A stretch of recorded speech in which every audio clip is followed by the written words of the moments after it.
Hello there, welcome to Lex Dicks On, a series where I dick on things that need to be dicked on. Today we've got a very special episode because I was going to do a different episode 3. It's going to be about crowd killing. It's going to be a little bit more in depth and talking about the hardcore scene and the kind of things that happen in that. But this happened. And this was so bad, I had to rope in some help. So I brought in my friend Oli, who was formerly from Of Blue Skies and Youth, who are a fucking incredible band that you need to check out, even though they've split up, because they've got shit out there that you need to listen to. Whatever he does next is going to be amazing.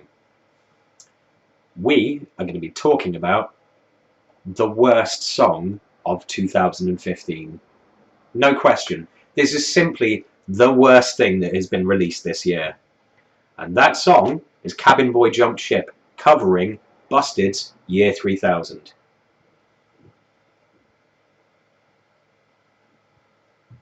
Yeah, it's that bad.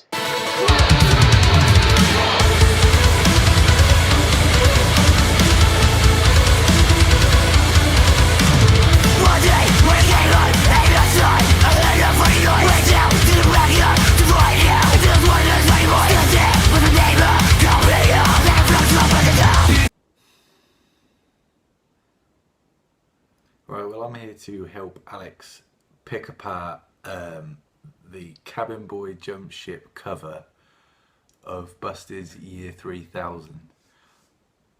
Some might say it's surplus to requirement, because anyone with ears can tell it's fucking awful. And how? Like, this song is so frickin' terrible. Nothing about it works. It's like someone gave them a checklist of all the metalcore cliches to hit, and they decided they were going to do the worst possible interpretations of all of the metalcore cliches.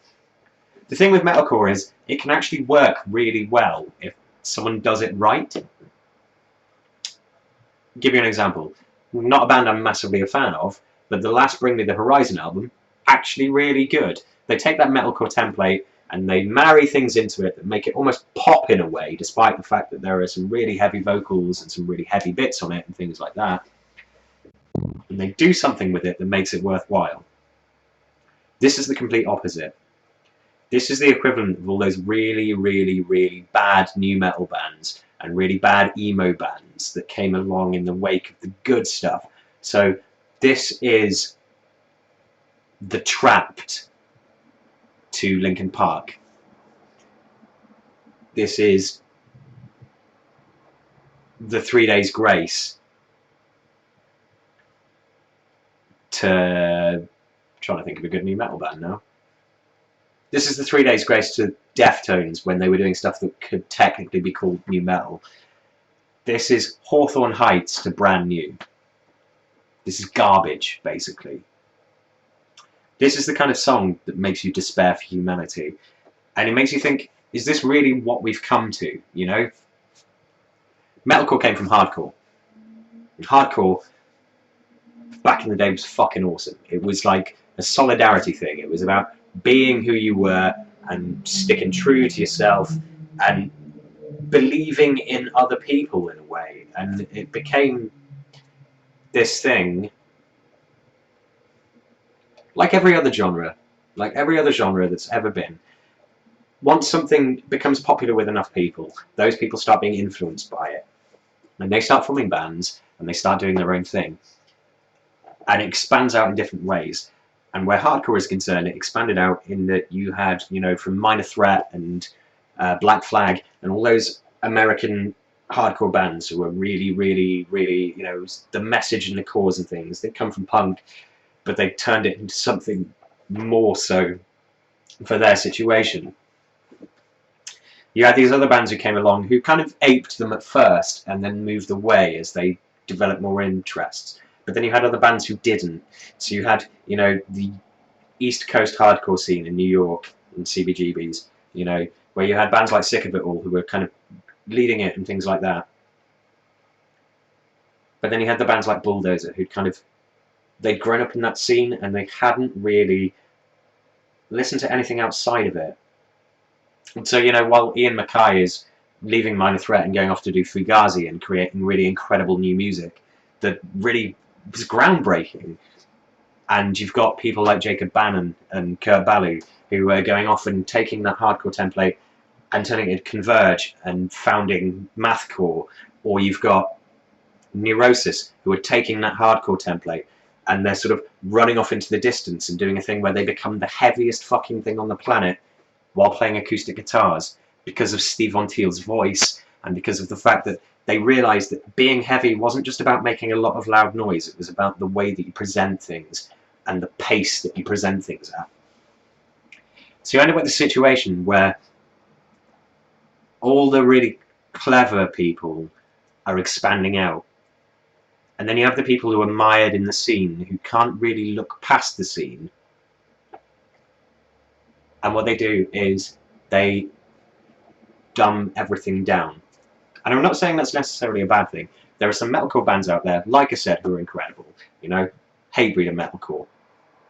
Great band. You ever see Hatebreed live? You have a good time, because there's all gang vocals and fucking punching your fist in the air, and Jamie Jaster being the most enthusiastic cunt in the world. But then you get the people who are just kind of, this is what we need to do, because we do this, we become famous, or whatever. That's who Cabin Boy Jump Ship are. This is the dog end of metalcore. The absolute fucking pencil dick. I've got lots of sleeve tattoos that actually mean nothing end of hardcore. It's pathetic. It's what Oli said. It's completely redundant. Completely fucking redundant and pointless. Nothing about the song works. It's all just excruciating.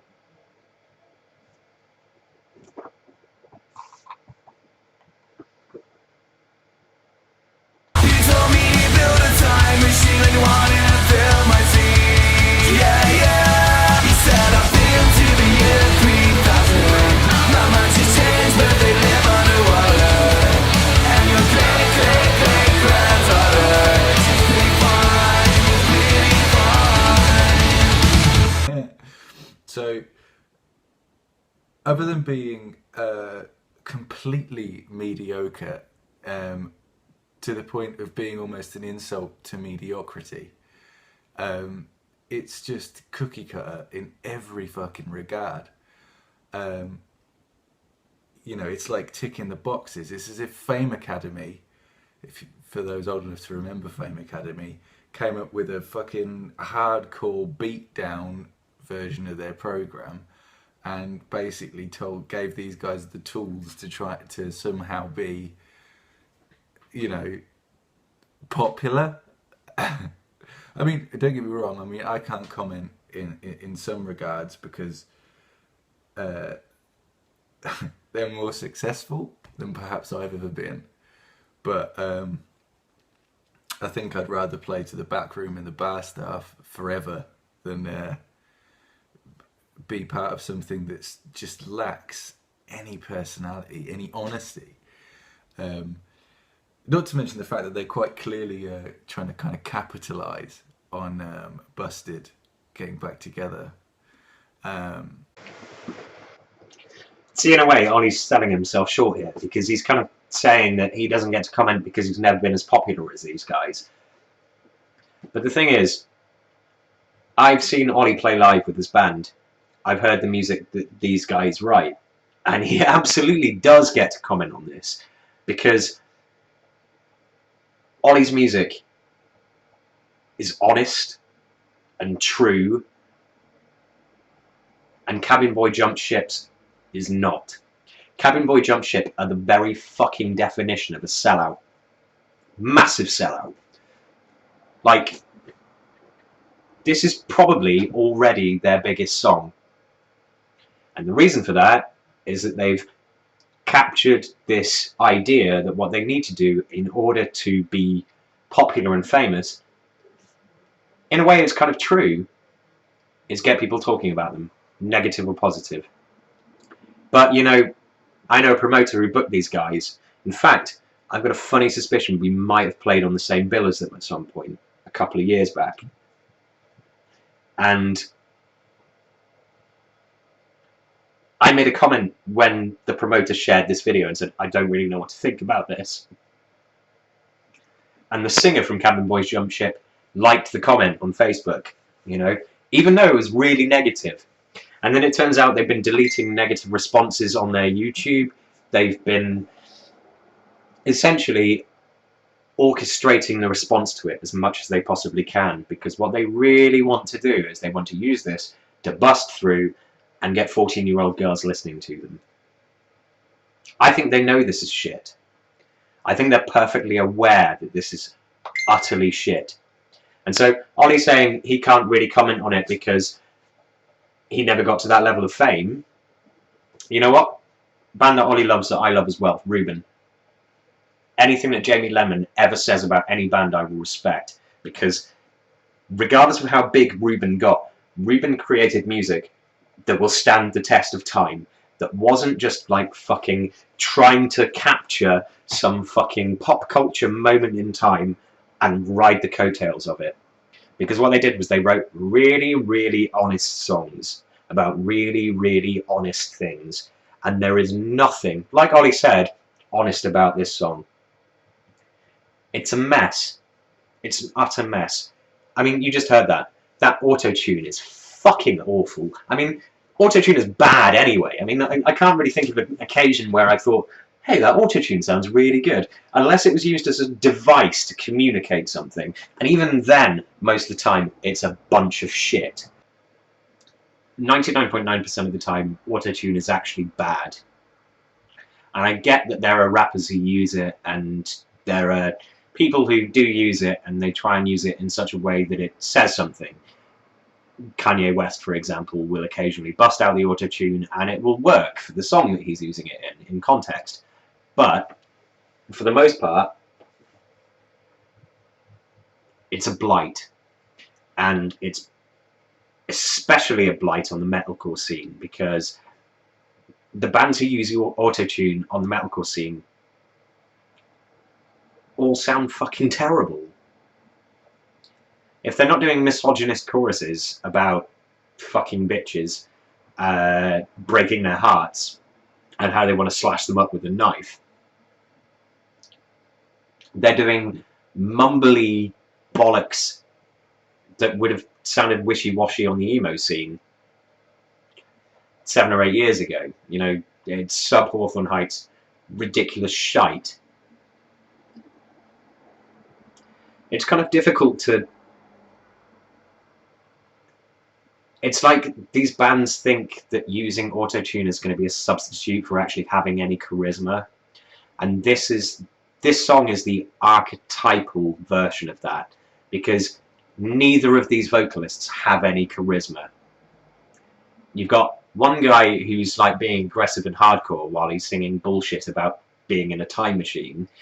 And you've got another guy who looks like he should be wearing a fedora and talking about how much of a nice guy he is and how girls don't want to date him and he always gets friend-zoned. It's just gash. It's wanky, wanky bullshit. Wanky bullshit. And it's wanky bullshit with a really cynical agenda. I took a trip to the year 3000. This song had gone multi-platinum. Everybody bought our 7th album. They outsold Michael Jackson.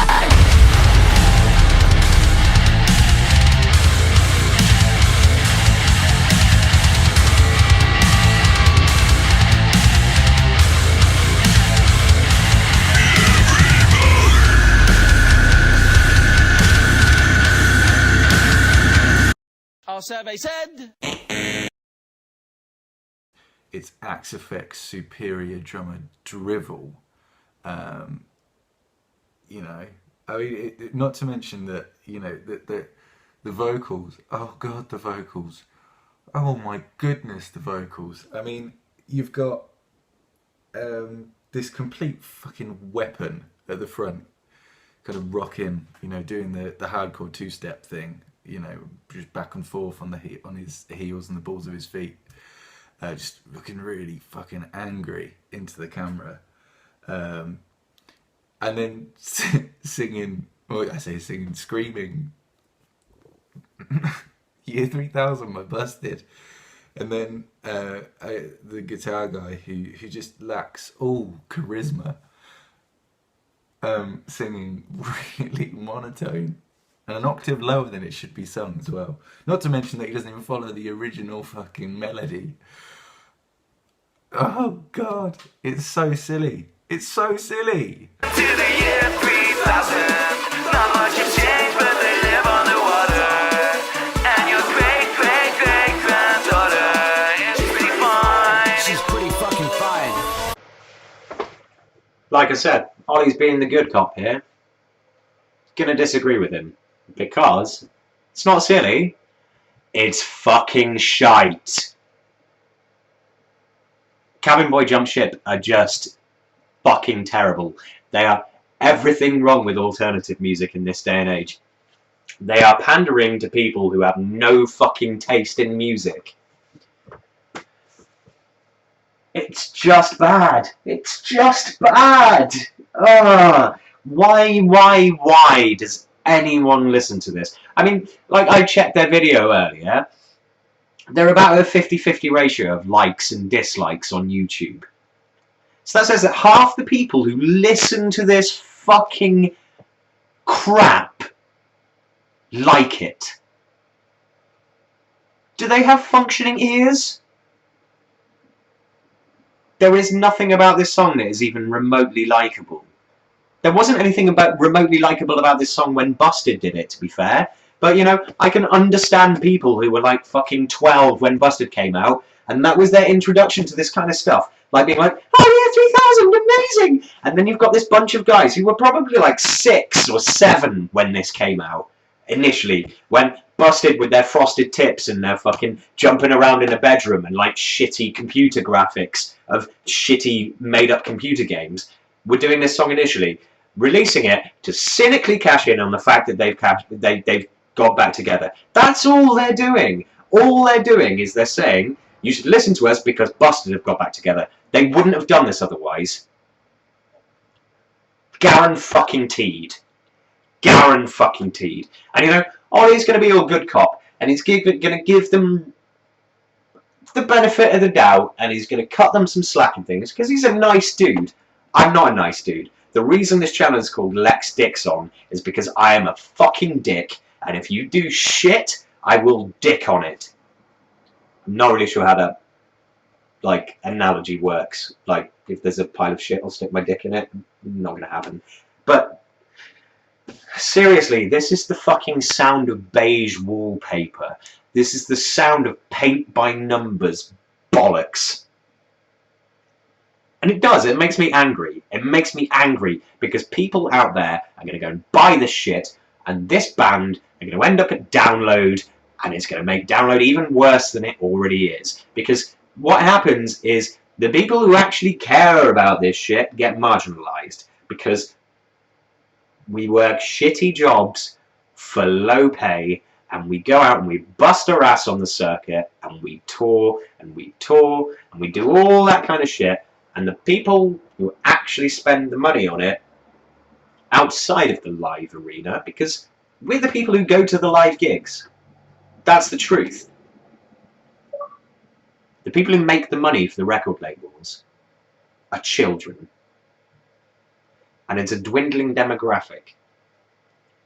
Because like Kerrang Mag would tell you if they were actually honest about fucking anything, if you pander to children, you lose your audience every couple of years because they grow up and they move on to something else. Why is this band why am I giving this band attention when I could be talking to you about Rolly Tomasi, or I could be talking to you about Blue Neck, or I could be talking to you about any number of bands, fucking Akbal, any number of Getica, her name is Kala, who are on my shirt tonight, you know. Any number of bands who are so much more worthy of your time and so much more deserving of actually being listened to. And instead, what we get is we get this shit trending on social media. It's not even trending because it's good. It's trending because it's fucking terrible. It's the world we live in, I guess. It's the world we live in. fucking tragic.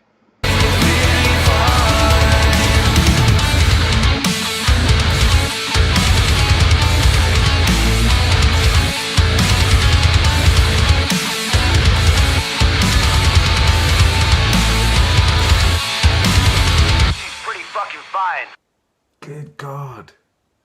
Just what is it? I'm so confused.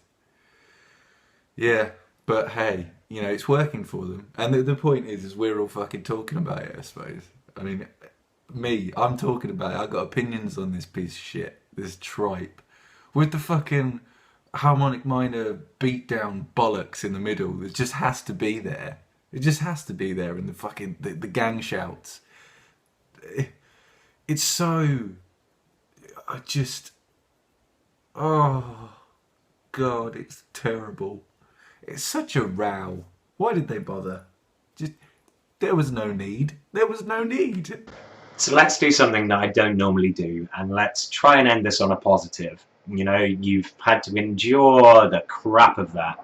You've had to listen to Oli being really placid about it, and me ranting my arse off as usual. Because this is the worst song I've heard this year, without question. It's a redundant cover of a song that was redundant in the first place. So let's do something positive. I'm going to put a link to this in the comments, in the description rather, and let me know what you think of it in the comments. But, you know, big props to Oli for dropping in his opinion and letting me put it forward to you. So let's take a listen to his band. Let's chuck in some Blue Skies and Youth at the end. Cleanse our fucking palates with some good music. My name's Lex. You've been watching Lex Dicks On, where I dick on music that deserves to be dicked on. This shit does not deserve to be dicked on.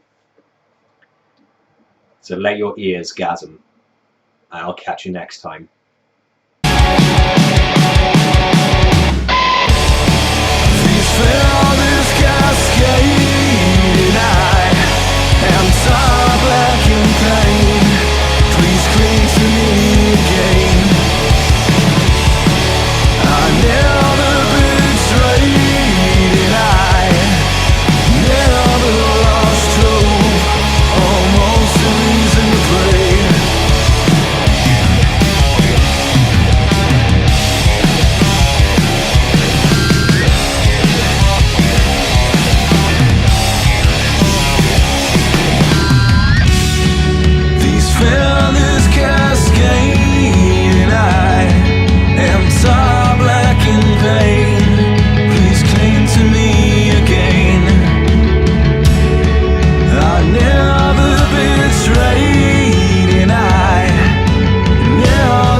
There are no words that I can use to describe just how lame the whole thing is.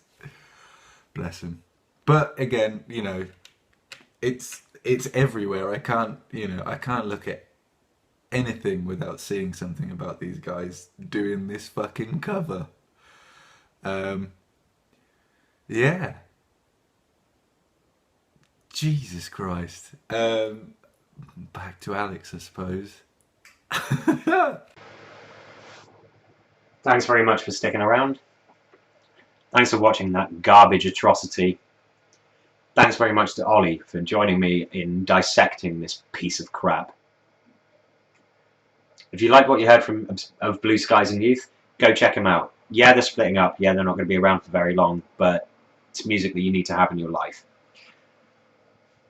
I've kind of limited myself in what I'm doing with these videos, and I don't really get to push music that I really like as much as I would like to. So go check them out, go listen to them, download their shit, buy a t-shirt, whatever.